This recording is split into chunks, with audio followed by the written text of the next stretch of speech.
Hey guys, this is Issues with Toddy One Skip, and I am Toddy One Skip. Welcome back to my channel again. Thank you so much for allowing me to be part of your day.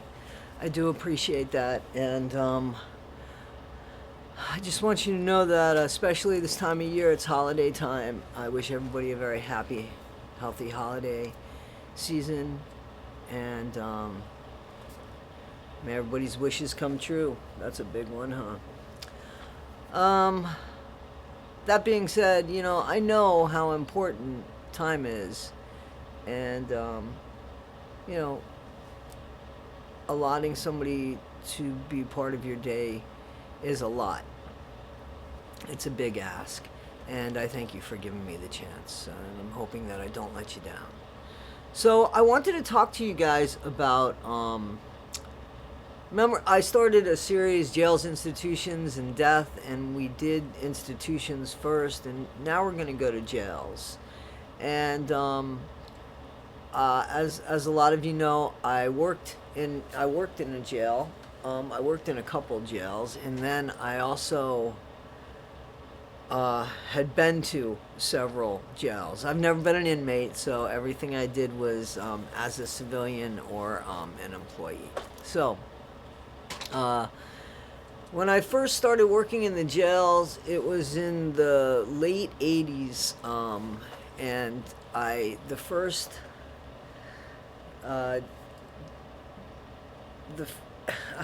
went for a job because I was in the food industry before.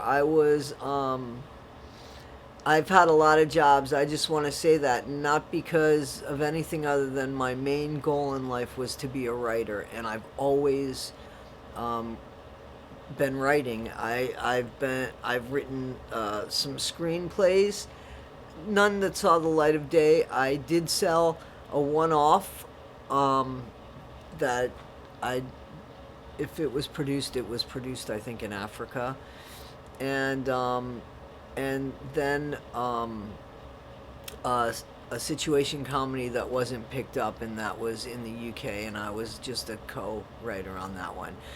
I've won some contests and such, and I've had things considered by the writer's room, more than the writer's room.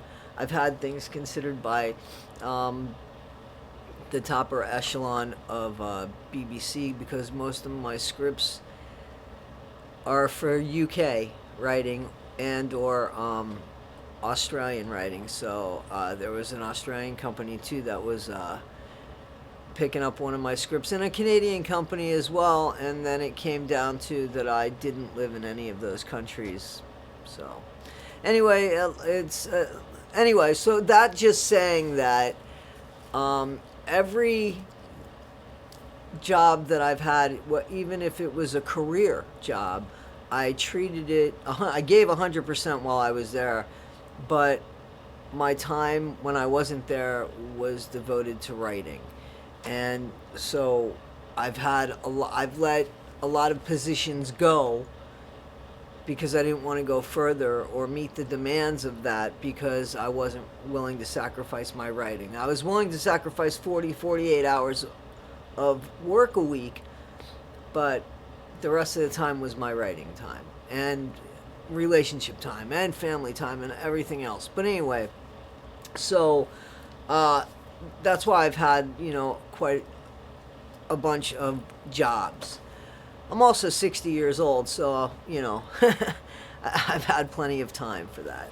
Anyway, I used to be like the flight and beverage coordinator for Braniff, Midway, and Piedmont Airlines in Fort Lauderdale, Florida, when they used to put food on all of the aircrafts, and you used to get it for free. I don't care if you were on a 2-hour flight, you got food.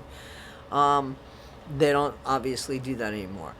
But the trays that they use to feed on the aircraft, same trays that they use to feed the inmates in jail. Which, wow, right? Anyway, so I was in the food service industry, and there was a job that I was in the Washington, D.C. area because of a relationship, and there was a job for I want to say it was like food manager, food service manager in a detention center, and I was like, wow, I'd love to work with kids. Somehow I thought detention and juvenile went hand in hand, and I was really ignorant to the fact that a correctional center, or I'm sorry, a detention center was actually another word for jail. So I didn't know.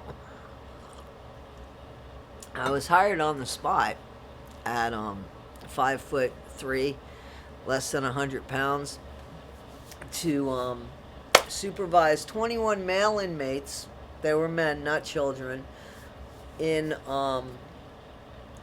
running the kitchen. So they were the employees, and they fed the jail, and they also fed, and the population was about 400, and they also fed, we had a Meals on Wheels contract as well. So anybody that knows Meals on Wheels, they feed the elderly while the inmates prepared those meals, and then they were brought down in an elevator and picked up by a civilian worker, and they went to the they went on that route. So when I got hired, and there was a reason too that I wanted to work in the jail, which my dad had been in trouble with the law, and he's no longer around, but I mean, the family knows he had been in trouble with the law. So I had, for some reason, had some sort of, I don't know, interest in working in a jail. And because of some of the experiences I had while living with my dad, I was able to, pay attention and almost like grow eyes in the back of my head, be able to have a conversation over here while there's something going on over here that I can hear. So I felt like that could be interesting. And I have to say that it was very interesting. So let me tell you that what I learned right away is that, so everybody that goes to prison goes to jail, but not everybody that goes to jail goes to prison. So people that are arrested and they can't make bail, okay, they'll go to jail until they have their hearing, and then it's decided on whether they're guilty or not guilty, what's been, their trial, and they'll get out if they're innocent, obviously, and they'll stay in if they're not. And then if the crime is severe and it's required of years, plural, they'll go back to jail, but only to go to their permanent facility, which would be a prison.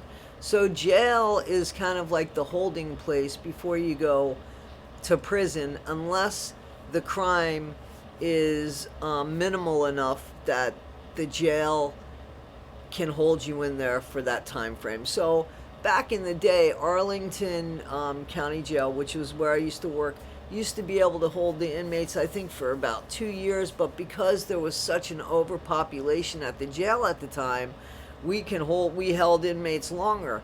As a matter of fact, a lot of the new inmates, the male inmates, a lot of the male inmates that were new to the facility coming in, they were on bunks inside of the gymnasium.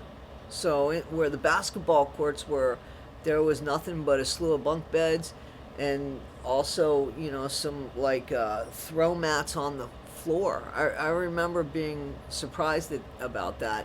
But the jail was ancient. Like, the jail that I first started working at was horrible. It was just, they didn't have wings. It was like, it was all just a bunch of bars. There, like, a lot of jails now have like the glass and stuff. Like the new jail they called the Arlington Hilton. When we got into that jail, it was called the Arlington Hilton, and it had wings and pods. And this one just had hallways made of cement and cell blocks. And inside the cell blocks, there were 5 or 6 little rooms. where inmates had their own little room, and then outside of that little room was a common area. There was a bathroom, a toilet, a sink, and there was a shower in their little block, and a television set, and they called that area the beach. There were bunks in the beach too. There shouldn't have been, but again, we were overpopulated, so this is in the old jail. So as I was saying, the purpose of a jail is to keep society safe of from the dangerous people, and to keep the inmates safe from themselves and each other. That's really important. So when I worked, I know things have changed. We see things like the Jeffrey Epstein, and we say, how did that happen? And I would honestly say, how the fuck did that happen? Because there's cameras everywhere. There isn't just one camera. There's sets of cameras, and when somebody is in solitaire, a block that is where you're looking out for this inmate, or it's a suicide block, or it's not even the hole, because in the hole you can like give an inmate, a book. You can give an inmate something in isolation, but where they're being observed because they might hurt themselves, that's a hard thing to miss. So anyway, the purpose of a jail is exactly what I said. And there's so many rights that the inmates have that you'd be shocked, even as far as their diet. Like, on commissary, they could buy a bunch of shit on their commissary, but God knows they might have some sort of special diet on the food tray that comes out of the jail cell, that comes out of the jail kitchen. So it's peculiar, but you can't mess with the religions and things that they follow.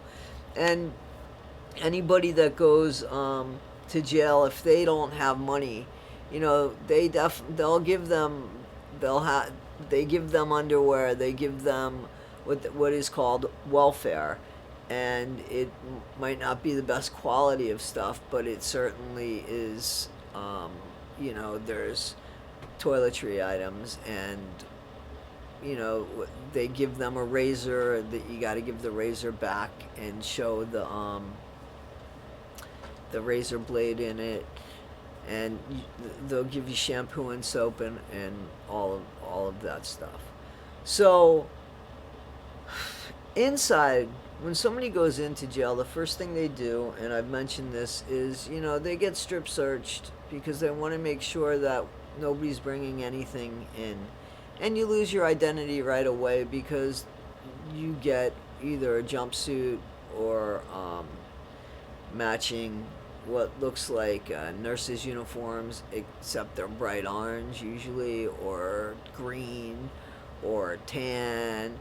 But anybody that works, which would be a trustee, usually was in an orange jumpsuit. And the purpose of that is because you can tell that they're a trustee walking around the jail in limited, when I say walking around the jail, limited walking around the jail. And if they should escape, they're in something that can be seen. So, but the regular population got these cotton-looking nurse uniforms, but they were made out of cotton, and they were like thick like cardboard. I mean, they were just horrible. And you got to remember, when I was in the jail, beepers were out, pagers. There was no cell phones, and pagers had just started becoming something that people carried. Usually it was doctors and more important people. It wasn't like regular people that had pagers, but we had them as just society. I didn't have one because I worked in the jail. I just, that was the thing that we had. So you didn't have to worry. So communication between the inmates could be creative, especially in the jail, because in the kitchen, where the kitchen in the old jail, there was a cell block back there. And it was like parallel to our dry storage. And then we had more dry storage that was on the ground floor. And there was an elevator behind a big um, iron door that had, glass. And I'd yell, pop door 8, and they'd open up that door. The inmates would have to be on one side of the door, and I would be the one that goes down there. They'd close the door, lock the door back up. I'd go down in the elevator, take care of what I had to take care of, come back up. So, anyway, there was a cell block back by the kitchen, which was really weird, and it had 10 inmates in it. It was really weird. And again, I worked with 21 male inmates at this time. So I got 10 from one block, and I got 11 from the other block. And there's women in the county jail, obviously. However, they're in their own wing of the jail, and because most of the inmates are men, so they very rarely got to see each other, except maybe in passing in court, or passing in the hallways. And they'd fall in love at somebody's hair passing by, because behind door 8 was that elevator, right? And below there was the women's block. So the guys would be thrown, like, they'd take the garbage and just put it behind door 8 into the elevator, because there's a lot of garbage. And then they'd all leave and get on the other side of the door, and the guards would see them, and then we'd close the door, right? But they'd be leaving notes and stuff and dropping them through the elevator shaft. So, also, there's a culture in jail, and there is a top dog. I know you see that a lot on television, and that's the truth. There is somebody that always runs these blocks, and whether the blocks be, which would be later, when we moved into the other jail, and there were pods, and there would be 40 pods, and now you see the upstairs and downstairs tier in one pod. So that's more of the modern jail. And you'd get one person that kind of ran that, even though there was a deputy inside of there, but inside of the smaller blocks where there wasn't a deputy right inside, they were in a thing which we called the tower that had, cameras everywhere. There was things like extortion, and there was sex going on. There were, things that, that you already know about. You have to, whomever you are going into jail is not who you are when I don't know how to explain it, except that you go into jail as one person. As soon as you're checked to make sure that there's nothing inside of you that you shouldn't be taken into jail, the person that you came in as is gone. That's not there. And now you go into jail and you've got to be somebody else. Whether it be that you're puffing because you're afraid and you need to be, or portray yourself as being tough, or whether you're in there for a horrible crime that people are gonna beat your ass for. You pretend not to be that person, because they're not supposed to say what you're in there for. But anymore with the news and stuff, even with the news and social media now, would be very difficult. But a lot of the inmates that would be in general population weren't necessarily told their stories weren't told. Sometimes you get some bad deputies that tell people why people are there, but hang on, I'm at work. A word from our sponsor. I'm the sponsor. I'm Toddy One Skip. I'm my own sponsor. So I'm going to ask you, if you like the video this far, would you consider subscribing to my channel? If you don't like the video by the end of it, you can unsubscribe. But if you do like the video by the end of it, please like and share. And if you don't like it or do like it, please talk to me in the comments. Thank you. Sorry for interrupting, but I'm my own sponsor.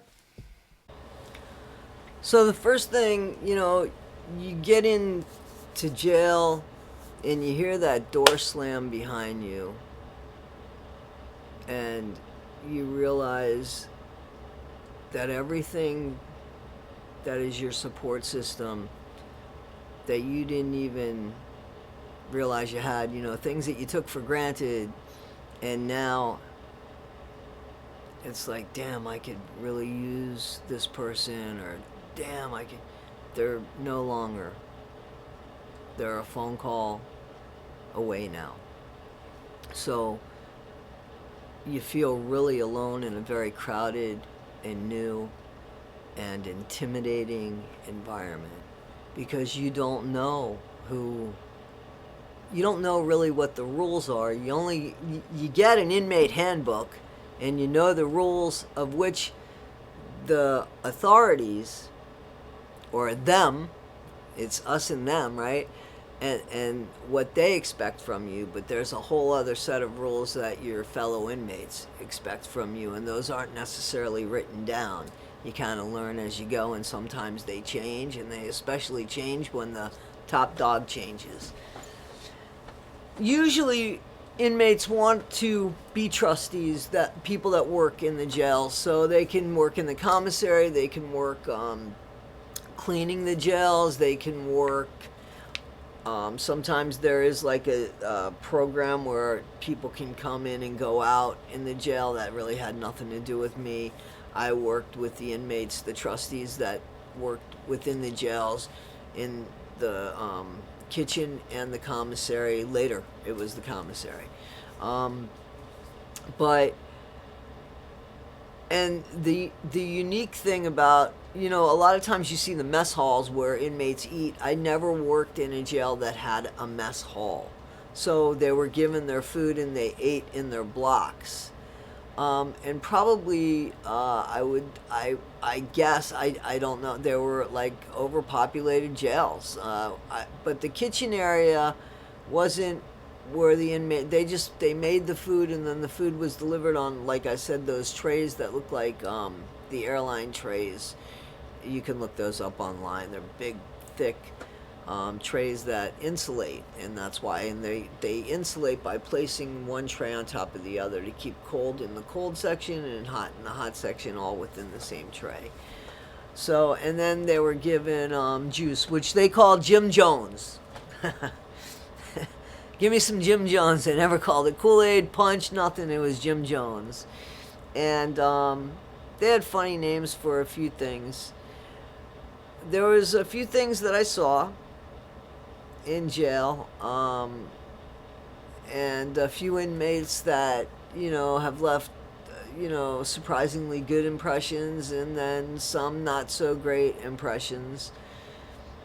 And being somebody watching an environment, like watching from where I was, because you come into the kitchen, the first job you get when you come into the kitchen is you're the dishwasher, and then you kind of move up, and there's a lot of moving up because there's a lot of people coming and going from the jails, but nobody wants to sit in their cell block all day, so they get a little bit of money that they could spend in the commissary. And at that time they were smoking in the jails. They were allowed. I was working in the jails when the smoking stopped. That's a whole other friggin' story.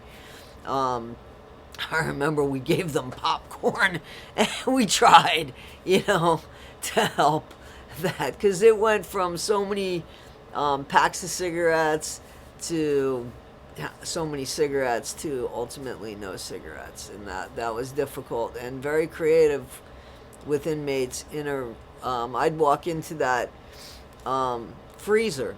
We had a walk-in, and then within the walk-in there was a walk-in freezer, and that smelled like cigarette a lot. Yeah, it smelled like cigarette a lot. And, you know, I never.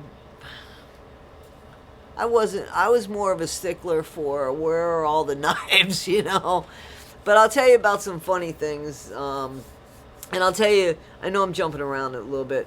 So people, another reason why people want to work, especially in the kitchen or the commissary, is because of food. So not only are they getting a minimal pay, which they could buy things with commissary items, but in the food and in the commissary, they're actually getting, you know, uh, they're eating more than usually anybody else in the jail. Um, and in the commissary, they have access to the things that inmates are buying in the jail. So there's benefits and perks, but they also get a certain amount of time off their sentence.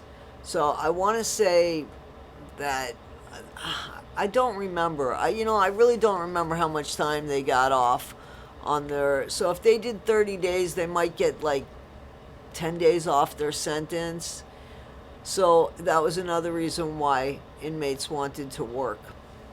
So the trustee program, if somebody was a trustee, they weren't trying to lose the privilege of being a trustee, because it got them out, it gave them money and other perks as well. So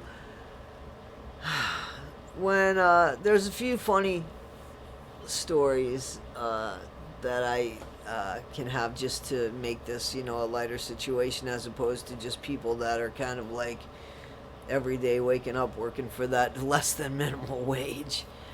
A word from our sponsor.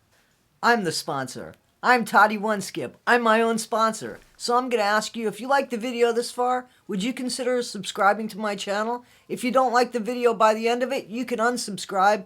But if you do like the video by the end of it, please like and share. And if you don't like it or do like it, please talk to me in the comments.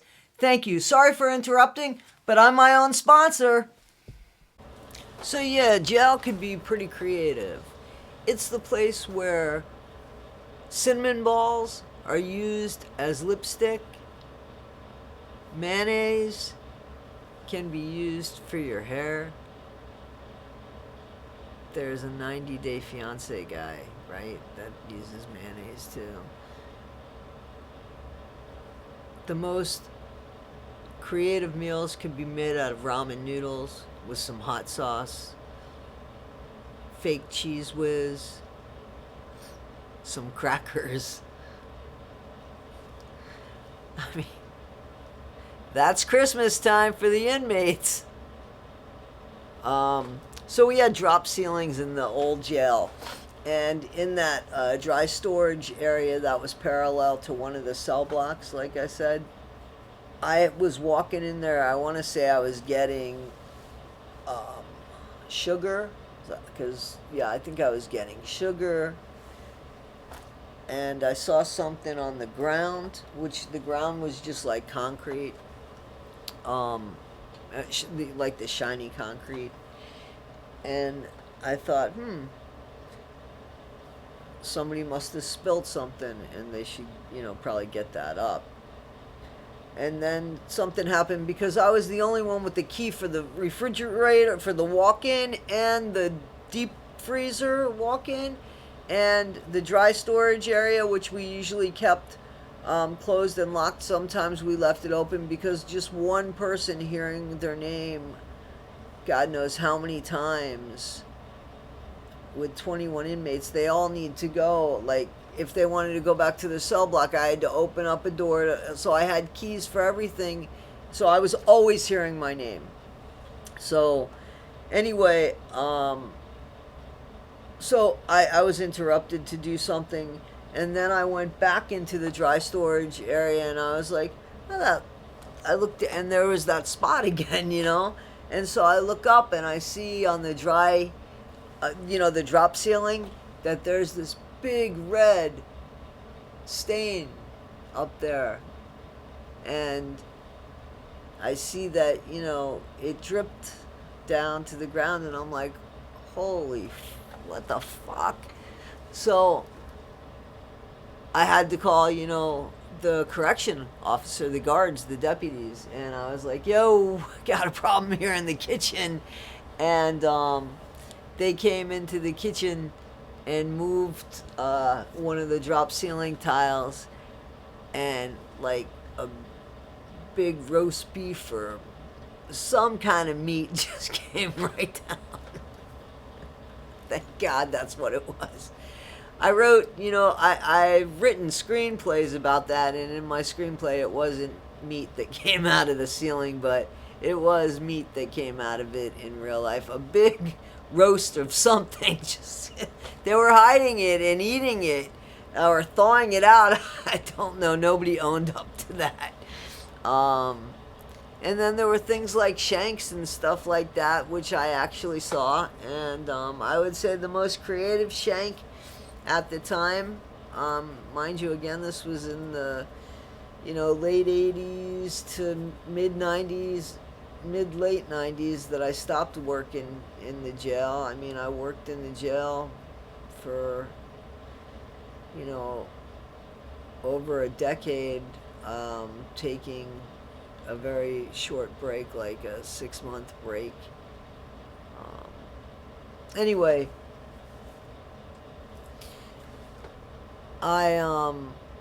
the most creative shank that I ever saw was made out of mop strands.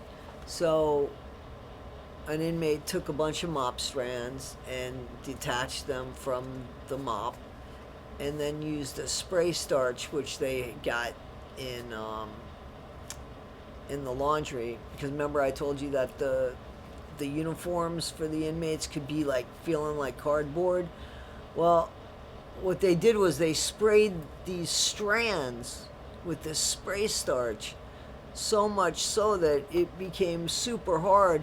And because of that concrete floor that I told you about, the shiny concrete floor, an inmate just sharpened it into a knife, and it was a shank. So there's, finding stuff that the inmates would make or where they would find them is a whole other interesting story there. The creativity, the way that they sent notes to each other, the manipulation, how important it was to be in the jail and have the cooking spot in the jail, what the inmates did to each other to get that cooking spot, setting people up for shit.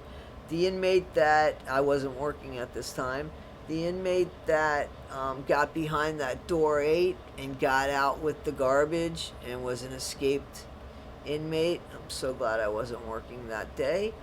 And I mean, just some really fun stories. They're fun now. You look back on them. Or the inmate that was tried to be helped by a friend of mine who worked in the jails, only to be taken advantage of after that. Or my friend that fell in love with an inmate only to be manipulated by the inmate. Or me, who fell in love with an inmate only to marry her. And that happened at the very end of my career, and that was a reason to why I left the jails, because I never wanted to go out that way. And in all fairness to me, I didn't even touch this inmate until 9 months later, when she was completely out of the jail and off, out of the halfway house and everything like that. That's a whole other story. But yeah, I just kind of wanted to talk about what it's like to either be working in a jail or be inside of a jail, and just what the inmates, the only thing that they have to look forward to is seriously food and commissary and visitors. And it's not funny, but one male inmate, or one female inmate for that matter, could have 4 or 5 serious girlfriends or boyfriends on the outside that they're sending the same letter to the same little cute thing that maybe an inmate made. They've had like 4 or 5 of them made the same way, sent to 4 or 5 different people for the sole purpose of having money put on their books. So the con of the inmate is just, and do they get better when, I mean, is it rehabilitation? A jail is not rehabilitation. I think a prison that is set up to have the schooling and such could be that, but we've put people like Ted Bundy to school just to, kill him. So, is there rehabilitation? I think that there's rehabilitation if the inmate wants to change. If the inmate wants to change. My dad got into trouble with the law, like I said, and the last 35 years of his life, he lived a very good life on the right side of the law, and he made a lot of money on the right side of the law. But I think it took him the bad side of the law to figure out that there are some inmates that get it and some inmates that don't get it, and that's the way it is in the county jails. What you get is you get people like me and some counselors that sit down and ask you and work with you that way, or you get people like me that will teach you how to push a broom and how to cook something and how to count and how to perhaps go out and at least be able to be a productive employee somewhere. Because here's the thing, there's too many times that this has for sure happened where an inmate has gotten out of jail in the wintertime, thrown a brick in a glass plate building across the street from the jail, only to get rearrested and put back into jail and come right back into the kitchen as an employee. Because one, it's warm, two, he's eating, and it becomes comfort. That's why the jail system is almost like this, it's a repetition, it's a circular repetition, because there is really no rehabilitation in jail. It's just a place to house people, to keep society safe from them, and to keep them safe from themselves and each other. Guys, if you want me to do more stories about the jails and my experience in the jails, and I'm happy to do that. I just figured I would let you know what that's like, because it is fascinating of the culture and how people go into a new culture and have to find a way to make that culture work for them. Sometimes they're afraid, sometimes they're overly sure of things. I got this until the door slams and they jump 20 feet. So you see it all. And I met some really nice people that made some really bad decisions, and I met some horrible people that was just, their default was just being horrible. Because as somebody that worked where I worked, if there was a problem with food, if there was a problem with commissary, I was the person that they saw. So it could have been the murderer in this cell, or it could have been the person in isolation that everybody's afraid of in the whole, because they're entitled to get food. So, anyway, guys, this is Issues with Toddy One Skip. I hope you enjoyed this. It's a little off the beaten path, more or less, not really, I don't know. I'll let you guys decide. Again, happy holidays to everybody coming in on 2024. I wish everybody a happy and healthy holiday. Please engage in the chat. I like to. And please subscribe and like. See if you're subscribed. And if you're not, give me a shot. because I want to see where I'm going to go with this in April, and I'm really trying to do the best I can by myself and by you guys. So, you know, if you can help me with that, I'd really appreciate that. And that's it, guys. This is Issues with Toddy One Skip. This is Toddy One Skip. Don't forget, be better today than you were yesterday, but not half as good as you're going to be tomorrow. Thank you.